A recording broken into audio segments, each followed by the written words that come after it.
श्रीरंगनाथ सरगोपैतीन्द्रदृष्टं लक्ष्मीन्द्रसम्मसरजित्करुणैकपात्रं श्रीरङ्गवीररघुराक्षरगोपकृद्यन्त्यतां प्रपद्ये श्रीमद्रङ्गषडारिकं निमिरान्नद्यागमान् तद्गय श्रीमद्भूद्वगाद्यसरचित्प्रणतारविन्दाश्रयं श्रीमद्वेदवदं कारुण्यविग्रहस्पदं जगवेरङ्गपुरीण नारायणं योगिनं श्रीमते श्रीमञ्जलगोपश्री वेदान्तदेशीन्द्रमहादेशिकाय नमः श्रीमते श्रीलक्ष्मीन्द्रसम्म दिव्यपादुकासेवक श्रीवंशगोपश्री नारायणीन्द्र महादेशिकाय नमः. 2-3 வாரமா கொஞ்சம் காரியங்கள்னால நின்று போச்சு. ஸ்நானத்தை பற்றி சொன்னோம். ஸ்நானங்கள் பண்ண உடனே ஏகவஸ்திரத்தோடையும் கச்சமில்லாதையும், கிரகஸ்தனாக இருக்கிறவன் கச்சமில்லாதையும், இன்னொன்று ஸ்நானம் பண்ணக்கூடாது அப்படி இப்படின்னுலாம் நிறைய சாஸ்திரங்கள் சொல்லி கொடுத்தார். அது மாதிரி நாம் இது பண்ணிக்கணும். அதுக்கப்புறம் என்னன்னு கேட்டால், இந்த வேஷ்டி 2 துணி உடுத்திக்கணும். அதாவது வாசகா சத்திர உபானதச அபூர்வாணி தேன் மந்திரா. அதாவது இந்த மந்திரத்தினால சொல்லி கொடுத்துனா வசனம் உடுத்திக்கிற போது முன்ன சொல்லலன்னு நினைக்கிறேன். இருந்தாலும் சொல்றேன். மரிதாட்சி யசோதா தீர்காயித்வாய பரதஷ்டி ரஸ்மி சதந்திர ஜீவானு சரத குருச்சி ராஜஸ்லோகம் அபிசம்வேஷே அப்படின்ட்டு இந்த துணியை எடுத்துட்டு இந்த வாசகம் உடுத்திக்கிறதுக்கு இந்த மந்திரத்தை சொல்லி கொடுக்குற. அதாவது பரிதாசிய எதுக்கோசரம் கட்டிக்கிறது தெரியுமா? நல்ல புகழ் உண்டாகணும். யசோதா தீர்காயித்வாய தாசிய தீர்காயு நல்ல ஆயத்தை கொடுக்கணும். ஜரதஷ்டிக்கு ஜரதஷ்டி ரொம்ப கழவனாயும் கூட நான் கர்மானுஷ்டானங்கள் பண்றதுக்கு கூடிய அருகனாக இருக்கக்கூடிய அதாவது வேதத்துல சதாயு புருடா ஆயுஷேந்திரியே பிரதிஷ்டதி சதமானம் பவதி அப்படின்னு சொன்னதோ இல்லையா? அந்த மாதிரி நான் ஜீவிச்சிருக்கிறதுக்கு பெருமை ஜீவிச்சுருந்தா பரம தரித்திரா இருந்து ஜீவிச்சிருந்தா லாபம் என்ன? நிறைய ஜீவிச்சிருக்கார், 100 வயசு விட இருக்கார், அடுத்த வீட்டை சாப்பிடறதுக்கு வசதி இல்லை, இன்னொன்னு இல்லை அப்படின்னு சொன்னா அது பிரயோஜனமா? அப்படி இருக்கக்கூடாது. ராயஸ்போகம் அபிசந்தேஷ நல்ல பணம். ராயகான்னா பணத்துக்கு பேர், பணங்காசு குறவு இல்லாத இதுவா இருக்கணும். அப்படி இருக்கக்கூடிய இந்த வஸ்திரத்தை நான் அந்த பண்ணணும் அப்படின்னு கேட்குது. அது மாதிரி என்னென்ன வஸ்திர விருத்திகள்லாம் அப்படின்றதெல்லாம் சாஸ்திரங்கள்ல சொல்லியிருக்கு. அதாவது இருக்கக்கூடாது, இந்த வஸ்திரங்கள் உடுத்தி கூடாது. காஷாயம் கிருஷ்ணவஸ்திரம் மலினம் கேசதூஷிதம் சின்ன உபவஸ்திரஞ்ச குச்சிதம் தர்மதோ விதுகு. அதாவது காஷாய வஸ்திரமானது பிரம்மச்சாரியும் உடுத்திக்கப்படாது, கிரகஸ்தனும் உடுத்திக்கூடாது. என்ன இந்த வஸ்திரம் தான் உடுத்திக்கணும், வெள்ளையா தான் உடுத்திக்கணும், சேதமாக தான் உடுத்திக்கணும். இந்த காஷாயம் உடுத்திட்டான்னா தோஷம் வந்து. அதே மாதிரி இப்போ எல்லாரும் மலைக்கு போறேன் அதுக்கு போறேன், இந்த கருப்பு துணி ஒன்று உடுத்திக்கிறாங்க. இந்த கருப்பு துணி உடுத்திக்கூடாது. காஷாயம் கிருஷ்ணவஸ்திரம் மலினம் ரொம்ப சில பேர் உடுத்திருப்பான். அதை கிழிய கிழிய கிழிய அது மேல நல்ல வஸ்திரமா உடுத்திக்க மாட்டான், தோச்சு உடுத்திக்க மாட்டான். பார்க்குற போது அசிங்கமா இருக்கும் அந்த துணி. அந்த மாதிரி உடுத்திக்க கூடாது. மலினம் கேசதுஷிதம். அது மாதிரி துணி போனோம்னா உசுறு பட்டிருக்குமோ இல்லையா, அந்த மாதிரி இருக்கக்கூடிய இதுக்கும் கூடாது, அதையும் கூடாது. சின்ன ஆக்கிரம் அதே மாதிரி நுனி கிழிஞ்சதோ கூடாது, அதனால அதையும் கூடாது. உபவஸ்திரம் 2வது துணி இல்லாத உடுத்திக்க கூடாது. புச்சினம் கேவலமான இந்த சில இது துணி சில பண்ணக்கூடாதுன்னு எல்லாம் பண்ணுவேன். இப்பதான் எல்லாத்தையும் இது அது மாதிரி நைலான்ல கொடுத்துறான். இந்த இப்ப வேற என்ன இதுன்னா லுங்கிங்கிறானே, லுங்கி வங்கிங்கிறானே, அந்த மாதிரி அதெல்லாம் கூடாது. இதெல்லாம் உடுத்திண்டா என்ன ஆச்சுன்னு கேட்டா அவனுக்கு பாபம் சேருமே தவிர இதெல்லாம் வராது. அதனால பிடிச்சிக்கலாம், பட்டு உடுத்திக்கலாம். ஸ்ரௌதம் ஸ்மார்த்தம் ததா கர்ம சிந்தையதி அதோகச்சேது ஆசுரம் கிருதம். அதே மாதிரி சரி துணி உடுத்திக்கல ஏதோ ஒரு துணியை உடுத்தின்னு பண்ணலாம்னா பண்ணினா அதனால இவன் பாபத்தை சேர்த்துட்டு இதுக்கு நரகத்துக்கு தான் போகணும். அதனால அப்படி படக்கூடாது அப்படிங்கிறதால 2 அதாவது காஞ்ச துணி உடுத்திட்டு தான் பண்ணணும். ஈர துணி உடுத்திட்டு எந்த கர்மாக்களும் பண்ணக்கூடாது. அதவா தப்பி பண்ண வேண்டிய நிர்பந்தம் வந்தது. என்ன பண்ண அபாவே தௌதவஸ்திரஸ்ய தான சௌம விகாரிச்ச உதவம் யோகபட்டஞ்ச திவாசோபி நவை பவேது. அதாவது சாணம் சணல்ல பண்ண துணி. அதாவது சணல்னா அந்த இது சொல்லுவோம் இல்லையா, அதாவது மடிசஞ்சின்னு சொல்றமே, இப்போ மடிசஞ்சின்னு சொல்றமே, அது ஒரு சணல்ல தானே பண்ற சணல்ல தான் பண்றது. அந்த வஸ்திரமோ இல்லை சௌமன்னா இது பட்டு இதையும் உடுத்திக்கலாம். இது காஞ்ச துணி இல்லைன்னா காஞ்ச துணியா தான் உடுத்திக்கணும். அப்படி இல்லைன்னா அதை உடுத்துட்டு ரெண்டு துணி இல்லாட்டாலும் ஒன்று கூட இருந்தா கூட பரவாயில்ல, அதானா அதை உடுத்திட்டு தான் பண்ணணும். ஒன்று துணி உடுத்திக்கணும். இல்லாத போனா சப்த வாசாக, அதாவது ரொம்ப நிர்பந்தம் ஒன்றுமே பண்ண முடியல, வேற ஒன்றும் தௌத வஸ்திரம் இல்லை, அது மாதிரி இந்த மடிசஞ்சி துணியும் இல்லை அப்படின்னு சொன்னா பட்டுங்கிட்டு எல்லாம் கொஞ்சம் இல்லைன்னா இந்த துணியை 7 தடவை உதறி விட்டு ஈர துணியை நல்லா 7 தடவை உதறணும். சப்தசாதாகனா 7 காத்து போட்டுதுன்னா அதுக்கு சுத்தி உணர்ந்ததா அர்த்தம்னு இருக்கு சாஸ்திரம். அந்த மாதிரி என்ன பண்றோம், 7 தடவை நல்லா உதறி விட்டு துணியை நல்லா புழிஞ்சிட்டு உதறி விட்டா அதை உடுத்திக்கலாம் அப்படிங்கிறத சொல்றேன். அப்படி முடியல யஜ்ஞம் இந்த அதுக்கப்புறம் என்ன பண்ணணும்னா, நம்மள பழக்கத்துல இல்லை, நம்மளாலையும் ரொம்ப அபூர்வமா சில பேர் பழக்கத்துல இருக்க என்னன்னு கேட்டா, சில பேர் 3 பூனல் போட்டுருப்பான்.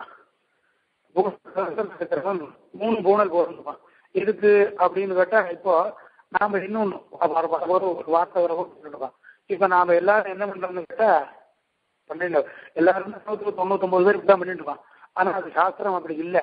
எத்தனை பூனல் வேணா போட்டுக்கலாம், ஆனா ஒவ்வொரு பூனலுக்கும் ஆட்டோபனம் பண்ணிட்டு போட்டுக்கணும். இப்ப நாம எல்லாம் என்ன பண்ணாங்க, 2வது பூனல் போட்டுக்கொண்டு கார்கஸ்பதி சித்தியர்த்தம் நித்தியங்கிற விஷயம் அப்படிலாம் சொல்லலை. எத்தனை பூனல் வேணா போட்டுக்கலாம், ஒன்னொன்னுக்கும் பிரதி ஆகமனம் தான் பண்ணணுமே தவிர வேற எதுவும் சொல்லலை. அதை நாம தெரியாத என்ன பண்ணிட்டு இருக்கோம், நிச்சயம் இந்த ஒவ்வொரு பூனல் 2ஆம் பூனல் போட்டுக்கிற போது கார்கஸ்பதி சித்தியர்த்தம் சொன்னோம், அதெல்லாம் சொல்லலை. அப்படி போட்டுக்கிற போது 3 பூனல் போட்டுக்கலாம்னு இருக்கு. ஏன்னு கேட்டார், யஜ்ஞோபவீதே தேதாரிய ஸ்ரௌதஸ்மார்த்தேஜ கர்மணி திருதீயம் உத்தரீயார்த்தம் வஸ்திராபாவே ததிஷ்யத்தே. அதாவது 2 பூனல் போட்டுக்கணும். அப்புறம் 3 மேல் உத்திரியத்தை எப்பவும் யஜ்ஞோபவீதம் மாதிரி தான் போட்டுக்கணும். சில காரியங்கள்ல அது சம்பிரதாயமான விஷயத்துல தேவதா சன்னிதோ ஆச்சாரிய சன்னிதோ இதுல எல்லாம் போஜன காலத்துலதான் இடுப்பு கட்டியாம் தாரையம் உத்திரியத்தை இடுப்புல கட்டிக்கணும்னு நம்மளுடைய சம்பிரதாயத்தினுடைய விஷயம். அப்ப பாக்கி டைலாம் யோக சத்திரமா தான் இருக்கணும், மேல துண்டை போட்டுன்னு தான் இருக்கணும். இப்ப கூட பார்த்தா ஸ்மார்த்தால சரி ஒட்டும் இது தெரியோ ஆச்சாரியங்கிட்ட வந்தா கூட யோக சத்திரம் போட்டுன்னு தான் வருவாங்க. என்ன அப்படி திருவாட்ட வர போதும் அப்படித்தான் வருவா. ஏன்னு கேட்டா அது சாஸ்திரம். ஆனா இவன் பாக்கி எல்லாத்தையும் இருக்கு அது மட்டும் இருக்கான், அதுவும் தப்பு. ஆனா என்ன பண்ண அப்படின்னா, இந்த 3வது பூனல் போட்டுக்கலாம். ஏன்னு கேட்டா எப்பவுமே நம்ம மேல உத்திரியத்தை போட்டு இல்லாத இருக்கும், அதுக்கோசரம் 3வது பூனல் போட்டுக்கலாம். 3வது பூனல் போட்டுட்டா என்ன ஆகுதுன்னு சொன்னா, யஜ்ஞோபவீதம் அதாவது மேல் உத்திரியம் சாத்தின்றா மாதிரி இருக்கும் அப்படிங்கிறதுக்கு சாஸ்திரங்கள். அதுவும் முடியல நமக்கு, அந்த மாதிரி மேல் உத்திரியம் ஒன்றும் பண்ண முடியலன்னு சொன்னா இது ரொம்ப அபூர்வமான விஷயம். அதாவது சாஸ்திரங்கள்ல சொல்லிக் கொடுக்கறது, நாம காஞ்ச துணி இல்லை அப்படின்னா ஈர துணியை உடுத்தின்றாலும் கூட திரங்குலம் சப்தங்குலம் வா சூத்திரைகி வஸ்திராகரின் பரிமண்டலம் ததுத்தரீயம் குறியாது. ஒரு நூல் எடுத்துக்கிறது, 4ஆம் அடிக்க வேண்டியது 5ஆம் அடிக்க வேண்டியது, அதை இடுப்புல உடுத்தி கொண்டு அது மாதிரி இருக்கலாம். இந்த 2 அங்குலமோ 3 அங்குலமோ 4 அங்குலமோ எடுத்துக்க வேண்டியது. இந்த 2 இடுப்புக்கு உத்திரியம் இல்லாத போனா வஸ்திரம் உத்திரியம் இல்லாத போனா அதை எடுத்துட்டு அதை 3ஆ சுத்தி வஸ்திராகிருதி மாற்றி பண்ணி மேல சுத்தலாம். காஞ்ச துணி இல்லைன்னா ஈர துணி மேல அதை சுத்திக்கணும். உடனே அப்படின்னா அதாவது இதையே சுத்திக்கணும் அர்த்தம் பண்ணு.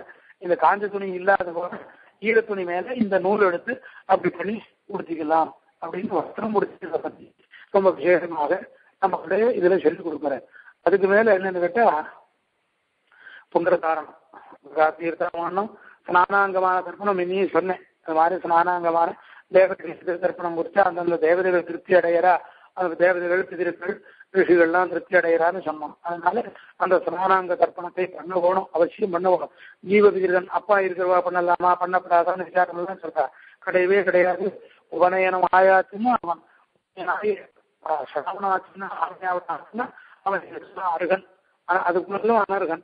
ஆனா இதுக்கு அப்புறம் இதுக்கு எல்லாத்துக்குமே அருகன் ஆயிடுறான். அதனால அதெல்லாம் பண்ணித்தான் ஆகணும்.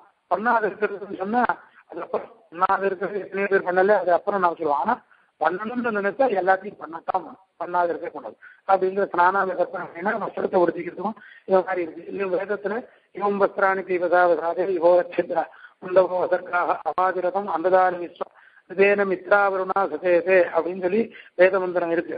சுபாசாக 2-3 மந்திரங்கள் இது மாதிரி இருக்கு.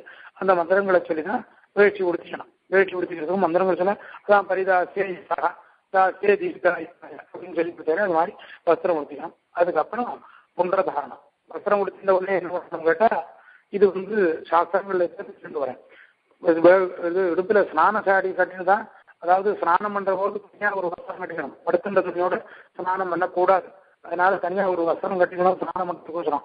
அதை வஸ்திர நிஷ்பீடனம்னு ஒண்ணு உண்டு. அதாவது ஸ்நானாங்க தர்ப்பணம் பண்ணின உடனே மேலு உத்திரியத்தை ஒரு தடவை புரிஞ்சுட்டு ஆஜபம் பண்ணி அப்புறம் தான் தலை குறைச்சிக்கணும். அதுக்கப்புறம் என்ன ஒண்ணு இடுப்பு உடுத்திருக்கிற துணியை குணந்த வஸ்திரம் உடுத்திருக்கிற போது இதை அவுத்து போட்டுட்டு அமந்திரகமா மந்திரம் இல்லாத பூனலை மாலையா போட்டு புரியணும். புரிஞ்சுட்டு அதுக்கப்புறம் திருப்பி சந்தியாவதனம் பண்ணிட்டு ஆதார சக்தி தர்ப்பணம்னு பண்ணோம். அதுக்கு பிறகு மந்திரத்தோட ஒரு தடவை குடிக்கணும். அப்படி 3 தடவை இந்த வஸ்திர நிஷ்பீடனம். ஏன் பேசுனா அதற்கு மந்திரத்துக்கு ஏன் அந்த வஸ்திர நிஷ்பீடனம் பண்ணணும்னு சொன்னா, எத்தனையோ பிதிருக்களுக்கு கர்மாக்கள்லாம் விட்டு போயிடுறது. அபுத்ரா பிரஜாமிருதாக திருநந்தம் வஸ்திர நிஷ்பீடனோதகம் அப்படின்ட்டு இந்த உடனே அபுத்ரா பிரஜாமிருதாக நம்ம கோத்திரத்துக்கு குழந்தை குட்டி இல்லாதவாளும் இந்த கோத்திரத்துல உண்டானவாளுக்கும் தீர்க்கம் இல்லை. நம்மளுடைய குலத்தினா நம்ம வம்சத்திலேன்னு இல்லை, அந்த கோத்திரத்துல உள்ள யாரா இருந்தாலுமே அபுத்திராக கோத்திரஜாமிருதாக கோத்திரம் தான் இந்த கோத்திரத்துல உண்டானவள் அப்படின்னு சொன்னான். அவளுக்கு இந்த வஸ்திர நிஷ்பீடனம் பண்ணணும். அதுக்கப்புறம் நெத்தி இட்டுக்கணும். நெத்தி இட்டுக்கிறதுல ரொம்ப ரொம்ப ரொம்ப விசேஷமா சொல்லிருக்கேன். உருது பண்றத பிரம்மாண்ட புராணத்துல பகவான் பிரம்மாஸ்கர திருமணம் எடுத்துக்கணும், நேர்த்தி எடுத்துக்கணும். அதுக்கு பகவான் ஊர்துவம் பண்ற காரணத்தை பத்தி ரொம்ப பிரசஸ்தமா சொல்லியிருக்கார். இது ஹாரீத ஸ்மிருதி. ஹாரீத ஸ்மிருதியில ரொம்ப விசேஷமாகவே நமக்கு திருமணம் எடுத்துக்கிறத பத்தி ஹாரீத ஸ்மிருதியில ரொம்ப விசேஷம் சொல்லியிருக்காரு. அதுல இந்த மிருத்திகையில வெள்ளை மண்ணு, கருப்பு மண்ணு, சேப்பு மண்ணு, மஞ்சள் மண்ணு, இந்த மண்ணை எடுத்துக்கணும். எங்க இருந்து எடுத்துன்னு வரலாம்னு சொன்னா சிந்து நதி கரையில இருந்து எடுத்துக்கலாம். சிந்து நதி கரையில அப்புறம் புத்து, அதாவது இந்த பாம்பு புத்துகள் இருக்கு, அந்த புத்துல எடுத்துக்கலாம். இல்லைன்னா துளசி மூலம், துளசியினுடைய செடி, துளசி செடி வச்சிருக்கோம், அங்க இருந்து எடுத்துக்கலாம். இல்லைன்னா பருவதத்தினுடைய இருந்து எடுத்துக்கலாம். பாக்கி இடத்துல இருந்து எடுத்துக்கக்கூடிய மிருத்திகையானது சரியா கிடையாது. நிலைமையில இருக்கிற மிருத்தி எடுத்துக்கலாம். அதனால்தான் நம்ம மேல்கோட்டையில திருமணுக்கே மலையே ஸ்வேத மிருத்திகைன்னு பேரு. அதுலயும் திருவகேந்திரபுரத்திலையும் நமக்கு அந்த திருமணத்துக்கு ஸ்வேத மிருத்திகையா இருக்கக்கூடிய வெள்ளை மலையே இருக்கு. அந்த மரத்தை சொல்லலாம். இதை எடுத்துக்கிட்டா என்ன பண்ணணும்னு கேட்டார், இந்த மண்ணு 4 விதமான மண்ணு இருக்கும்னு சொன்னேன். கருப்பு, சிகப்பு, மஞ்சள், வெள்ளை. இந்த வெள்ளைக்கு என்னன்னு கேட்டா சியாமம் சாந்திகரம் புரோக்தம் ரத்தம் வஸ்யுகரம் பவேத் ஸ்ரீகரம் பீடசித்யாகோ வைஷ்ணவம் ஸ்வேதமுச்சதே. அதாவது சியாமம் கருப்பான மண்ணு என்னன்னா மனசுல சாந்தியை கொடுக்கும். அதாவது நமக்கு சஞ்சலமான எண்ணங்கள் ஏற்படுறது, அந்த எண்ணங்கள் எல்லாம் போக்கடிக்கும். ரத்தம் வஸ்யுகரம் பவன். ரத்தம்ங்கிறது சேப்பு மண்ணு. சேப்பு மண்ணு சிந்து தீரத்துல இருக்கிறதுலாம் சிகப்பு மண்ணா தான் இருக்கும். அந்த மண்ணை எடுத்துன்னு யாராவது ஒருத்தர் நமக்கு கட்டுப்படலைன்னு சொன்னா இந்த திருமணம் எடுத்துட்டா அவர் நமக்கு கட்டுப்படுவார். இந்த மண்ணுனால ஊர்துவம் வஸ்யுகரம் வர்றது. அப்புறம் ஸ்ரீகரம் பீதமித்யாகும். மஞ்ச மண் இருக்க அது நிறைய லட்சுமி கடாட்சத்தை கொடுக்கும். லட்சுமி கடாட்சம் கொடுத்தாலும் கூட, எல்லாத்தையும் பண்ணினாலும் கூட நமக்கு வைஷ்ணவத்துவம் எப்படி வரும்னு கேட்டா வைஷ்ணவம் சேதமுச்சதே. வெள்ள மண்ணுதான் வைஷ்ணவம், விஷ்ணு சாயுஜ்யத்தை நமக்கு கொடுக்கக்கூடியது சேதமிருத்திகை. அதுதான் வேதத்துல உத்ருதா அதிவராகேணா கிருஷ்ணேன சதுவாகுனா பூமிர்தே நிர்தரணி லோகதாரிணி மிருத்திகே கனமே பாபம் பைஸ்வர்வம் பிரதிஷ்டிதம் மிருத்திகே பிரம்மதத்தாதி காசியபேனாபிமந்திரிதா தயாகதேன பாவேன கச்சாமி பரமாங்கதிம் அப்படின்ட்டு வேத மந்திரத்தை சொல்லிதான் இந்த திருமணம் எடுத்து நாம குழைச்சி விட்டுக்கணும். அதனால என்னதுன்னா உத்ருதாகி வராகேணம், வராக அவதாரத்துல பூமியை தூக்கினாரே, பூமி பிராட்டிய, அப்ப இந்த ஸ்வேதமூர்த்தியை அவர் தூக்கினார். ஏன்னா பூமி தானே, பூமி மண்ணானதுனால அதை நடத்தார். உத்ருதாகி வராக கிருஷ்ணேன சதபாகுணா 100 கையுடைய எம்பெருமான அவருடைய சகசபாது தெரிஞ்சிருக்கு. 100ங்கிறது உபலட்சணம், 100ங்கிறது 1000 குவிக்கும். இருக்கக்கூடிய அதை இது பண்ணினார். கிருஷ்ண பூமிர் தேனூர் தரணி, பூமியானது நமக்கு பசுமாடு மாதிரி எல்லாத்தையும் கொடுக்குறது. தரணி நம்ம தாங்கி கொடுக்குறது. தேனு தரணி பூமிர் தேனு தரணி லோகப்பா கிருஷ்ண பூமிர் பூமிர் தேனு தரணி லோகதாரணி. லோகத்தை பூரா தெரிச்சுருக்கிறவள் அவளால் இல்ல போனா பூமி தேவி பூம்பாரம் நம்மள தாங்கல் என்ன ஆயிடும், ஒண்ணும் பண்ண முடியாது. அதனால லோகதான மிருத்திகே கணமே பாபம் பொய் சர்வம் பிரதிஷ்டிதம், மிருதமே உன்னிடத்துல பொய் சர்வம் பிரதிஷ்டிதம், உன்னிடத்துல என்ன இல்லை எல்லாமே இருக்கு.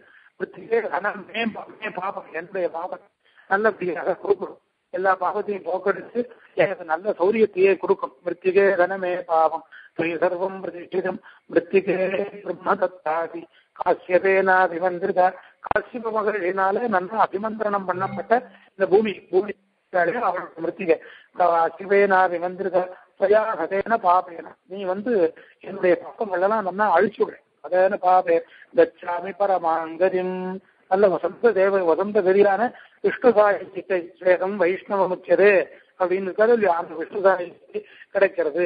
அதனால நான் பயன்படுத்திக்கலாம். அப்படிங்கிறதுனால வைஷ்ணவம் ஸ்வேதமிருத்திகையானது ரொம்ப விசேஷம். எல்லாத்தையும் காட்டும் கருப்பு, சிகப்பு, மஞ்சள், வெள்ளை, இந்த வெள்ளையில 4 காட்டும் வெள்ளைதான் ரொம்ப வசதி. ஆனா இப்ப அந்த மிருத்திகையை மேல் நோக்கி தான் எடுக்கணுமே தவிர கீழ் நோக்கி தெரிய காட்டுக்கணும். தெரியக்குன்னா படுத்த மாதிரி இருக்குது. இந்த மஞ்சள் மண்ணையோ சேப்பு மண்ணையோ கருப்பு மண்ணையோ வெள்ளை மண்ணையோ இருக்கட்டும், இப்படி குறுக்காக படுத்தா மாதிரி இருந்தா அது தோஷம், விட்டுக்கவே கூடாது என்கிட்ட சாஸ்திரம். ஏன்னா ஊர்த்துவமாக இருக்கணும். அது எப்படி இருக்குன்னா விஷ்ணு பாதம், விஷ்ணுனுடைய பாதம் மாதிரி இருக்கணும். அதுக்கு மேல சொல்ற பத்மஸ்ய முகுலாகாரம் ததைவ குமுதஸ்திரா மத்திய கூர்மாகிருதிம் சங்காகார மதஸ்பரம் தசாங்குல பிரமாணம் தத்துத்தமோத்தம் உச்சது. அதாவது திருமணத்துக்கு போது தாமரை மொட்டு மாதிரி, தாமரை மொட்டு எப்படி இருக்கணும் அந்த மாதிரி இருக்கணும். இல்லைன்னா குமுதம், குமுதம்னா ஆம்பலுடைய இது வரலாம். அதுவும் இல்லைன்னா மத்ய கூர்மா, மீன் கூர்மா அவதாரம் இருக்கு, மத்யாவதாரம் கூர்மா அவதாரம் மாதிரி இருக்கிறதுல இது சங்கு இருக்கு. அது மாதிரி இருக்குன்னா அடியில் என்னன்னா மேல ஒட்டு ஒன்னா மொட்டா இருக்கணும். அப்படி இட்டுக்க வேண்டியது. இது 10 அங்குல பிரமாணமா நெத்தியில் இருந்தா ரொம்ப விசேஷம். 10 அங்குல பிரமாணம் அந்த இதுதான் ரொம்ப விசேஷம். அதுதான் உத்தமோத்தம் உச்சதே அப்படிங்கிற.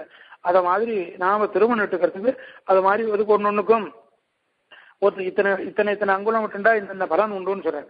நவாங்குலம் மத்தியமம் சாத் அஷ்டாங்குலம் அதஸ்பரம், 9 அங்குலம் விட்டுண்டான்னா என்னன்னா அது மத்தியமம் உத்தமோத்தம் இல்லை.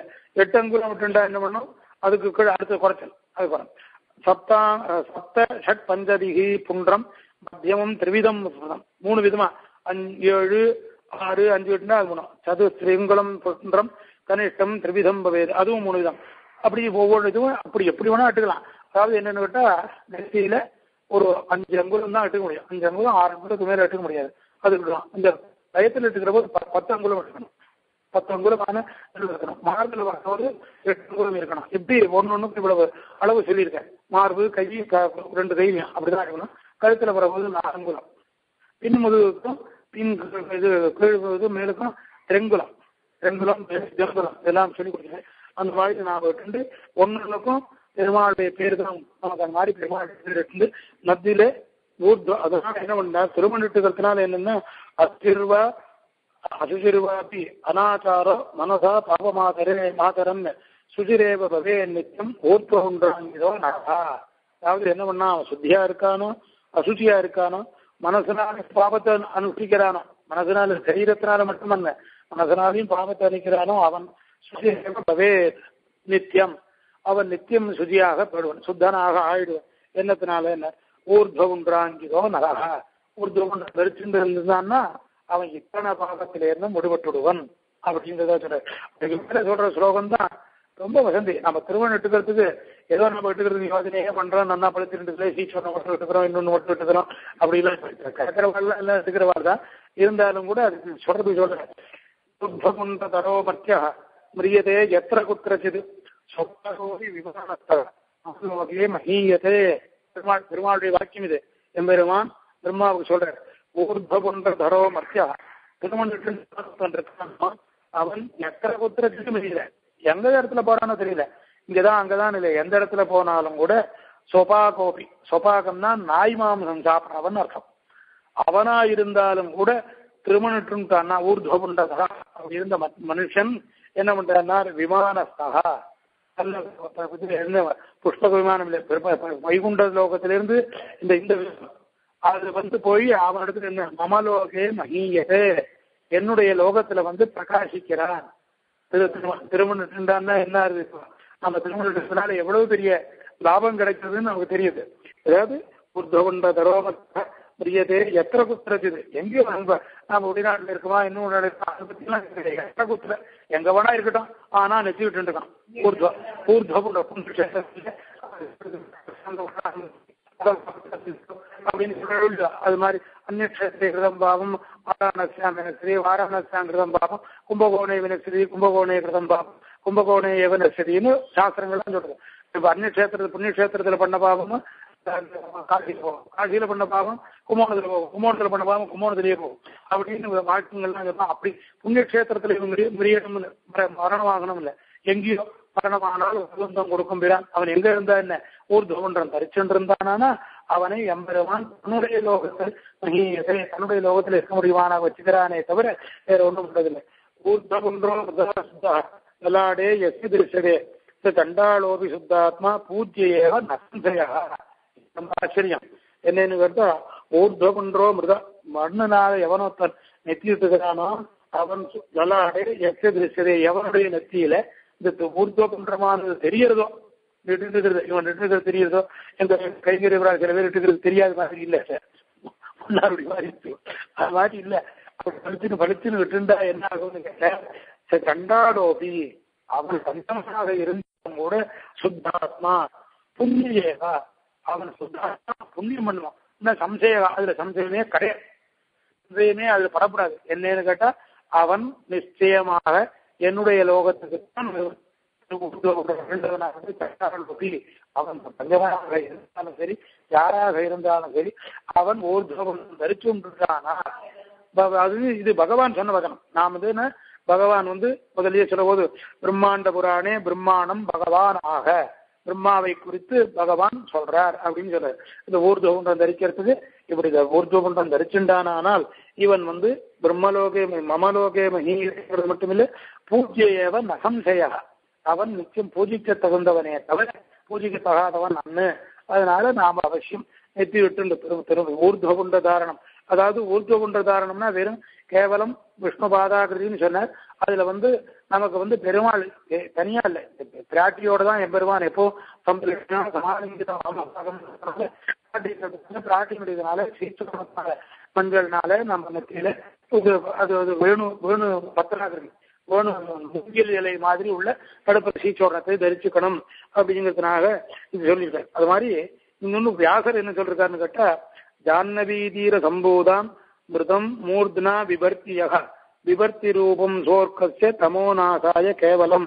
அதாவது என்னன்னு கேட்டா இந்த சூரியன் இருக்கானே அவன் எதுக்கு சூரியன் உதிக்கிறான்? இருட்ட போகுது, தமோநாசாய கேவலம். அவர் இருட்டை மட்டும் அழிக்கிறதுக்கு இருக்கான். ஆனா திருமணவன் என்ன இருக்கான்னு கேட்டா அவன் வந்து உலகத்துல உள்ள அத்தனை பாபத்தையும் போக்கடிச்சு சொர்க்கலோகத்துக்கு வரான். மமலோகே அப்படின்னு இருக்கு. அதனால ஊர்துவகுண்டம் எடுக்க வேண்டியது அவசியம். நிச்சயம் திருமணம் எடுத்துக்கணும், 12 திருமணம் எடுத்துக்கணும். சுமாசனம் பண்ணிட்டாச்சுன்னா 12 திருமணம் எடுத்துக்கணும். 12 திருமணம் எடுத்துக்கலனாலும் நிச்சயம் நெத்தியாக லலாட சூன்யமா இருக்க திருமணம் எடுத்துக்கிறது எதுக்குன்னு இன்னொரு சாஸ்திரத்திலையும் சொல்றாரு. என்ன கேட்டா நம்ம ஒருத்தன் பார்க்கறான், அவருடைய பார்வையானது குரூரமா சாந்தமா இருக்காங்கிறத பார்த்தா தெரியாது. இந்த திருமணம் என்ன ஆகுமா? திருமணம் நெத்தியில ஏதாவது இந்த சீச்சோடுறமோ திருமணம் இருக்கிறதுனால என்ன நேர அவனுடைய பார்வை இந்த திருமணம்ல படுறதுனால அந்த குரூரமான பார்வை இது பொசுக்கப்படுறது அப்படின்னு சாஸ்திரம் இருக்கு. இவன் திருமணம் குரூரமான யாரு இருக்கானோ ஒரு தரிச்சிருக்கானோ அவனை இந்த குரூரமான பார்வையோ ஒரு துஷ்ட தேவதனுடைய பார்வையோ துஷ்ட தேவனுடைய ஒரு இதுவோ எதுவும் இவனை அண்டாது. திருமணம் அவனை இது அண்டாது அப்படின்னு இருக்கு. அதனால திருமணம் நாம அவசியம் விட்டுக்க வேண்டியது அப்படிங்கிறதாக நமக்கு இதுல இருந்து தெரியாது. மேல வந்து நம்ம மேல சந்தியாவதனாக இன்னும் சொல்லணும். எல்லாத்தையும் 2-3 வாரம் தான் விட்டு போச்சு. இன்னைக்கு கூட்டிட்டு 9 மணிக்கு நான் வெளியில வந்து இன்னைக்கு. அதனால இருக்கட்டும் கூட எல்லாரும் திருமணம் எடுக்கிறது எல்லாரும் பண்ண வேண்டியதாக சொன்னோம். அடுத்த வாரம் மேல பார்ப்போம். நாராயணா அடியன் சடகோபதாசன் ஆசிங்கர் திருவடியில் இருக்கா ஒன்றும் குறைச்சல ஆசிங்கர் அனுகிரகத்தை எல்லாம் சௌகரியமா இருக்கு. ஒரு சந்தேகம், அசம்ஸ்கிருதம் ஹரித்ராம்ங்கிற இடத்துல அதை பிரதிஷ்டை பண்ண வேண்டிய அவசியத்தை பத்தி சொல்றது. அப்ப நான் கடையில இருந்து சிரிச்சுடனத்தை வாங்கிட்டு வந்துட்டு அப்புறம் எந்த மந்திரத்தை உபயோகப்படுத்தி அத பிரதிஷ்டை பண்ணி சம்ஸ்கிருதம் அப்படின்னு பண்றதுன்ட்டு அது தேவர். அதனால என்னன்னா ஒரு பொருள் வாங்கிட்டு வரலாம், வாங்கிட்டு வந்துட்டு அதை தீர்த்தத்தினால புரோகிஷ்டா சுத்தி ஆயிடுறது. சுத்தியான உடனே அந்த மந்திரத்தை அபிமந்திரம் பண்ண சுத்தம் ஆயிடும்னு சாஸ்திரம். வேத மந்திரத்துல வேதங்கள்ல பவித்திர புராசிமா பவித்திரம் மந்திரத்தினாலே இது சுத்தமாக ஆயிடுறது. என்ன தேவா பவித்ரேன ஆத்மானம் புனதேசதா அப்படின்னு சொல்றதுனால இந்த மந்திரத்தை சொன்னால் அது சுத்தியாகவே அசுத்தியாக ஆகாது. அடியன் அடியன் சந்தோஷம். அடுத்த கேள்வி, இந்த 7 வைஷ்ணவ மந்திரம் நட்டு ததசே பிரேமபி பிரதஸ் விஷ்ணு அதெல்லாம் போறது அடியன் அது ரிக்வேதத்துல சேர்ந்தாப்லயே இருக்கு. அது ரிக்வேதத்துல அடியன் ரிக்வேதத்துல 2வது அஷ்டகத்துல 2வது அத்தியாயத்துல 22வது வர்க்கம் 22 பஞ்சாயத்தின்னு சொல்றதுல ரிக்வேதத்துல வர்க்கம்னு சொல்லுவாங்க. 2வது அஷ்டகம் 2வது அத்தியாயம் 22வது வர்க்கம். அதுல இந்த வைஷ்ணவ மந்திரம் பூரா இருக்கு. அதோ தேவாக முதல் அஷ்டகத்துல 2வது அத்தியாயத்துல 7வது வர்க்கத்துல இருக்கு வைஷ்ணவ மந்திரம். பதஸ்ரீம் விவாதோ அஸ்யாம் எத்திர தேவோ குரு கிரமத்தே விஷ்ணு பதே பரமேவ தூதா விஷ்ணு சபதே வீர்யாயாம் கதோகிரேஷ்ட யக்ஷோருக்ரமணேஷு அக்ஷயம் திபுவனானி விஸ்வாஹ பரமமாத்ரயா தனவாவதான தேவஜத்வம் பவஸ்வந்தி உபேதே வித்வரதேவி வித்யா விஷ்ணு தேவத்வம் பரமஸ்ய வித்யே விஜக்ரமே கிரேதானிதேவகம் சமூடமத்யபாம் சுலே த்ரீணி பதா விஜக்ரமே விஷ்ணு கோகாதாபியாதோதர்மாணி தாயன்னு விஷ்ணு அப்மாணி பஸ்பதே யதோ விரதானி பஸ்பதே இந்திரஸ்ரீ ஜெயசகா. இந்த 7 மந்திரம் தான். ரொம்ப ஆச்சரியமான மந்திரங்கள். இது இந்த உருது புன்றோதானம் போது முடிஞ்சதுன்னா உபயோகப்படுத்திக்கணும்னு அது ஆன்மீகத்தில் இருக்கிறதுனால நான் இந்த விஷயத்தை மட்டும் சொல்லுவேன். ஆன்மீக விஷயத்தை அப்புறம் கொஞ்சம் கொஞ்சமா அதையும் சேர்க்கணும். இப்ப சித்திக்கு இது சொன்னால கொஞ்சம் புரியறதுக்கு இருக்கட்டமேங்கிறது. அது ரொம்ப சந்தோஷம். கடைசி கொஸ்டின், இந்த அகோபில மண்டம் அப்பர் அகோபிலத்துல 100 மண்டப விஷயமா நியமனம் என்னன்னு விஞ்ஞாபிச்சுக்கணும். இப்போ கட்டுறதுக்கு இப்போ முதல்ல மராமத்து பண்ண சொல்லியிருக்கேன். பண்ண சொல்லிட்டு அதுக்கப்புறம் அது கட்டுறதுக்கு சகதியை கூட்டு பேசியிருக்கேன். பேசி அவனை வந்து சொல்றேன் இருக்கான், எஸ்டிமேட் கொடுக்குறேன், ஏற்பாடு பண்ணிட்டு இருக்கேன். அடியன் அடியன் பரமபாகியம், ரொம்ப அனுகிரக பலம், சந்தோஷம். श्रीमद्वीरगुत्वाहाटीजगत्पादारविन्दाश्रयम् श्रीमद्वेदवदं प्रदेशेः कारुण्यविख्यातं देवेरङ्गधरीं शासनसं नारायणं वेदान्तदेशिकेन्द्रकटाक्षलब्धम् नारायणादिजयजगपाभिषिक्तं श्रीरङ्गनाथेशकर्मश्रीमः श्रीजगस्मिन्